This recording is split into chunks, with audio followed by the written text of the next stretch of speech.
The Consumer Electronics Show has been a busy attraction in Las Vegas this week, and you could argue the headline story has been AI. Probably not a surprise because that was all people could talk about in technology last year. As we are seeing a lot of excitement on the business side of AI, there is a continuing question around policy and how to address some of the uncertainties that come with an AI-filled future. Our next guest has been deeply involved in that process, and joining us here in studio is Gillian Hadfield, former senior policy advisor at OpenAI and a professor of law at the University of Toronto. It's great to see you again. Thanks for joining us. Delighted to be here. So, I mean, again, this was such a big story in 2023, and it doesn't seem like things are slowing down in 2024. Overall, the AI excitement, what's your general take on how everybody's observing this right now? Yeah, last year was just the world shifted on its axis. It was a really big year, and I do think it's going to continue this year. I think it's just going to accelerating. So when things are moving so quickly, I know you've tried to keep this conversation going on. What are we doing, and what are the ramifications? What are the biggest things to be thinking about right now? So I think a really important point, and one of the things that really shifted last year was people finally getting high-level attention to these questions, to the big questions. U.S. taking action, the U.K. taking action, the EU, Canada taking action.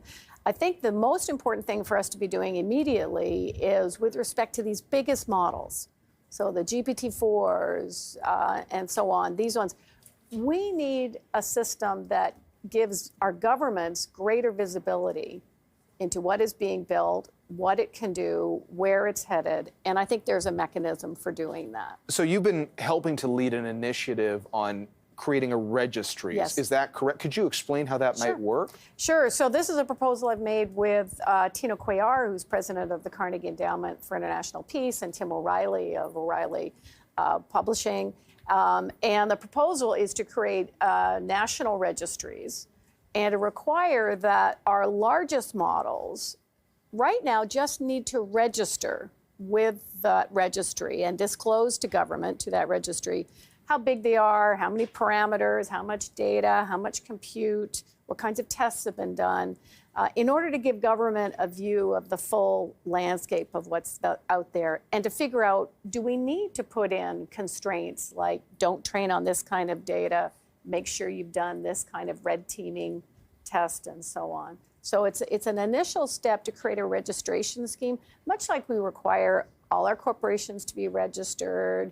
Basically, anybody who wants to work in the country has to have either, you know, a social insurance number or work visa or something. So it's to get some basic infrastructure in place. And what's been the feedback so far as you've started this process? So I think there's been a lot of interest. There's a piece of this that is already in the White House, the executive order that came out in November, I guess. And that piece requires disclosure to government of the biggest models. This isn't every use of AI in an app. It's just these big models. And so there's registration requirements that are the disclosure requirements. I think the next step is to say, okay, and it's not legal to sell or buy the services of an unregistered model. That'll give us sort of the capacity for everybody to be paying attention to. Are we dealing with a legit model or one that's trying to sneak outside of the visibility of government? I had mentioned that you had done some advisory work with OpenAI, which you're no longer associated with OpenAI, but there were a lot of headlines at the end of last year about what the board was thinking, and Sam Altman briefly departing the company and coming back. But it did feel like one of those moments where there's a deeper conversation around the business prospects, the policy uncertainty. Do you think that moment at least sort of highlights the need for a deeper conversation around all these issues? Absolutely. I think that the big lesson for me from watching what happened, which was that, you know, there was a structure in place, an innovative corporate governance structure that OpenAI put in place to say we're reporting to a nonprofit board that is exclusively obligated to be looking after safety. Well, you put billions of dollars up against that. That's going to have a hard time holding fast. So I think that says we need to be figuring out how to get our governments in a position to be able to be that oversight. You know, smart oversight, agile oversight, sensitive oversight that allows this technology to bring us all the benefits it can.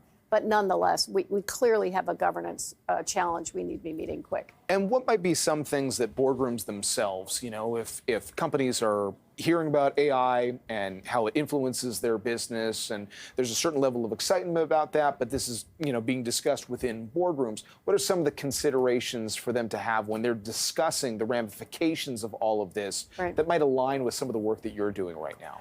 So I think that we need to get our corporate sector focused on the effort to create these kinds of governance structures. It's not like regulation is just a bad thing that comes in. It's going to be to the benefit of boards if they know that, oh, there's a process in place. We don't have to check this stuff ourselves. We can rely on this process. So I think there's actually a real corporate interest in helping governments to move more effectively to solutions that make everybody better off and reduce the cost of that oversight. All right.